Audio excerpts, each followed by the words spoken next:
सुप्रभातम छात्रों, आज हम शब्द शक्ति लेकर के उपस्थित हुए हैं, जिसकी परिभाषा है शब्द की वह क्षमता जिससे उसका अर्थ प्रकट होता है, शब्द शक्ति कहलाती है। शब्द शक्ति के भेद, इसके 3 भेद होते हैं।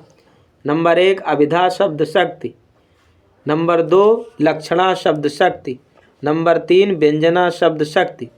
अभिधा शब्द शक्ति देखिए, वाच्यार्थ लिखा हुआ है। इसका अर्थ होता है कि वचन यानी कहने पर भी या सुनने पर ही, देखने पर ही ये पता चल जाए कि अर्थ में एकदम स्पष्टता है, तो वहाँ पर अभिधा शब्द शक्ति होती है। देखिए दूसरा है लक्षणा शब्द शक्ति, लेकिन लक्षणा जो होती है इसके विपरीत होती है। ये किसी न किसी तरफ लक्ष्य करके जो है, सामान्य अर्थ ना दे करके लक्ष्य किसी शब्द की तरफ लक्ष्य करती है, तो वहाँ लक्षणा शब्द शक्ति होती है। तीसरा है व्यंजना शब्द शक्ति, ये व्यंग्यार्थ में होती है, यानी किसी न किसी के ऊपर व्यंग किया गया होता है, तो वहाँ पर व्यंजना शब्द शक्ति होती है। अब नीचे जो है विस्तृत रूप से देखिए, अभिधा शब्द शक्ति परिभाषा है शब्द के सामान्य अर्थ का बोध कराने वाली शक्ति की को अभिधा शब्द शक्ति कहते हैं।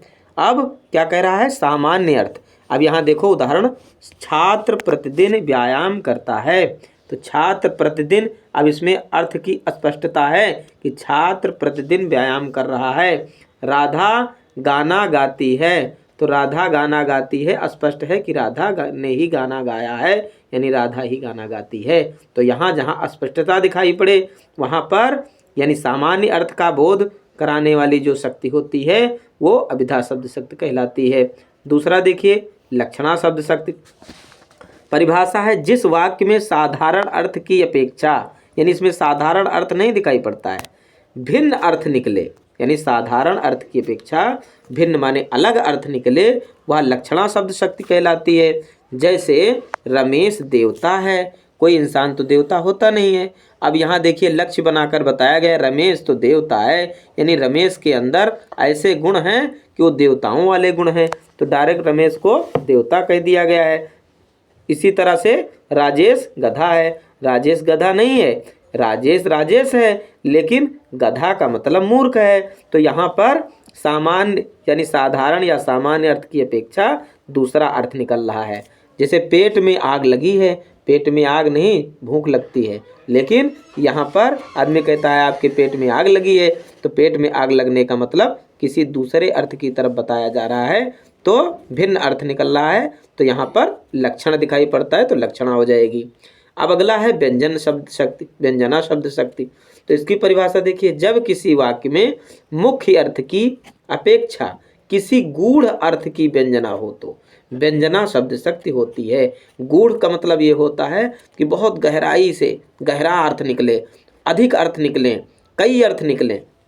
उदाहरण देखिए, सूर्य सिर पर आ गया है, सूर्य सिर पर आ गया है, इसका मतलब अगर पिताजी ने कहा सूर्य सिर पर आ गया है, तो आप यानी पुत्र के लिए कह रहा है कि पुत्र उठो, सूर्य सिर पर आ गया है। दूसरे अर्थ की अपेक्षा यह है कि अगर सूर्य जो है सिर के ऊपर आ गया है, यानी कोई व्यक्ति काम कर रहा है किसी खेत में या किसी जगह, तो सूर्य सिर पर आ गया है, इसका मतलब दोपहर हो गई है, तो आप अपना अपना काम बंद करके घर पे आराम कीजिए, उसके बाद में फिर शाम को काम किया जाएगा। यानी एक शब्द एक वाक्य में इसके कई अर्थ निकलते हैं, तो यहाँ पर व्यंजना शब्द शक्ति होती है। लिखा है बटेंगे तो कटेंगे। अब यहाँ बटेंगे तो कटेंगे कि इसका मतलब कई अर्थ निकल सकता है। जैसे घर परिवार है, अगर भाई भाई लड़ाई झगड़ा करते हैं, अलग अलग होते हैं, तो अगर विघटन होता है तो नुकसान होता है, तो बटेंगे तो कटेंगे ये भी अर्थ निकलता है। दूसरा, अगर किसी भी चीज़ में आप अलग होते हैं, आप दूसरे को अपना मानते हैं, अपने परिवार वालों से भिन्नता रखते हैं, तब भी बटेंगे कटेंगे। किसी भी प्रकार से इसमें कई एक अर्थ निकलते हैं, तो वहाँ पर व्यंजना शब्द शक्ति होती है। धन्यवाद। अगर वीडियो पसंद आए तो लाइक सब्सक्राइब करना ना भूलें।